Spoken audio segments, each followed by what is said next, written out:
À la recherche de Nsakunevunda, le premier ambassadeur du Congo au Vatican en 1608. Emmanuel Nsakunevunda est le premier ambassadeur du Congo envoyé par le roi le Mani-Congo auprès du pape Paul V en 1604. Il passera d'abord par le Brésil, le Portugal et l'Espagne. Il atteindra Rome le 3 janvier 1608, très affaibli. Il mourra le 6 janvier 1608, jour de la fête catholique de l'Épiphanie. Nous nous sommes rendus à la basilique Sainte-Marie-Majeure à Rome, Santa Maria Maggiore. Et là, dans une des chapelles, on peut apercevoir son buste haut perché, 414 ans après sa mort.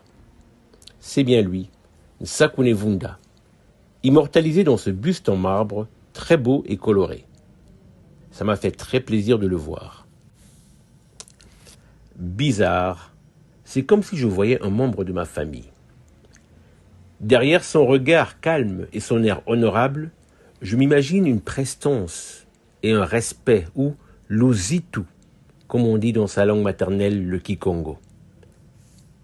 Les prêtres jésuites Lusalankuka et Bendabika nous renseignent que selon l'historien Richard Gray, l'ambassadeur était, je cite, un homme dans la trentaine qui était décrit à Rome par ceux qui l'ont vu comme quelqu'un aux nobles manières, pieux et dévot, aussi doté d'énergie et de prudence dans la diplomatie.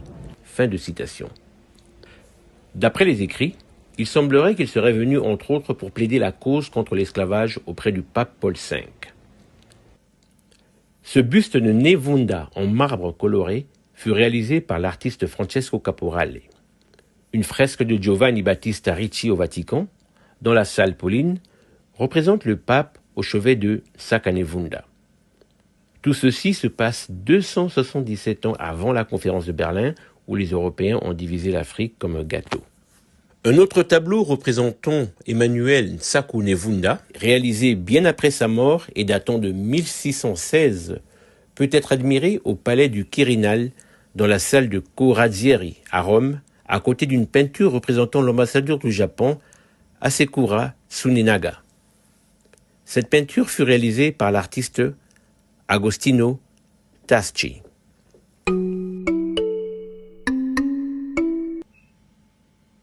Celle-ci est une autre peinture à titre posthume, de Raffaello Schiaminosi. La description. Portrait posthume de l'ambassadeur congolais à Rome, l'Africain Antonius Emmanuel Nevunda. Montrant un buste dans un ovale au-dessus d'un crâne, entouré d'un cadre architectural avec 2 figures allégoriques de chaque côté, et 4 scènes historiques de sa vie, chacun avec sa propre légende. 1608.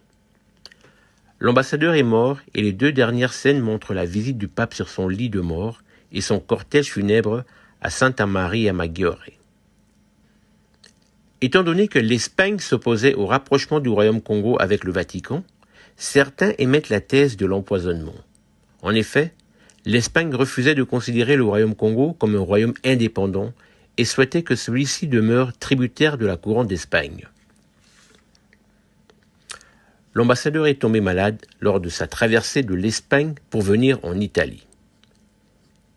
Dès son arrivée à Rome, le pape envoya des médecins à sa rencontre.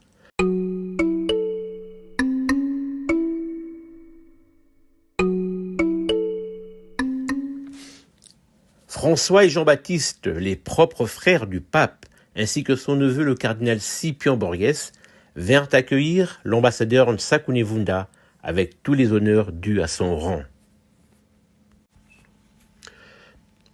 Lorsqu'en 1482 le portugais Diego Cao a soi-disant découvert l'embouchure du fleuve Congo, le royaume Congo était déjà un État centralisé, bien établi et dirigé par le Mani-Congo, basé dans sa capitale Manza-Congo.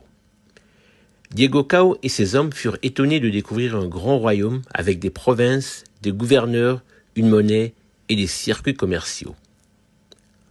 Comment Diego Cao peut-il découvrir une embouchure que les habitants, les Bas-Congo, connaissaient déjà?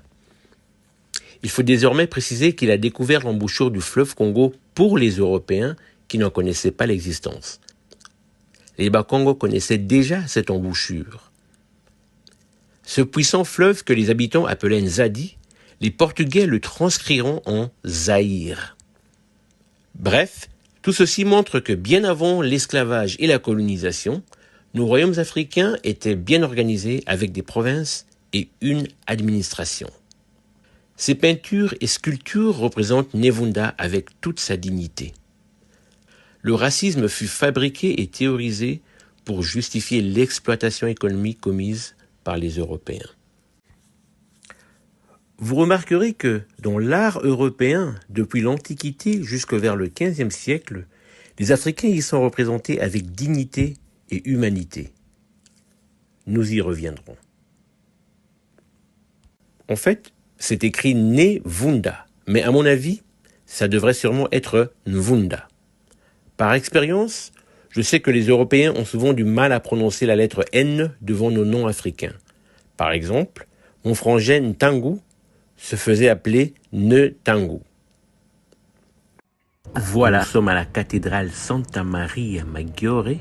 C'est là que nous avons le buste de Nevunda, le premier ambassadeur africain qui est venu plaider la cause des Noirs ici, au Vatican.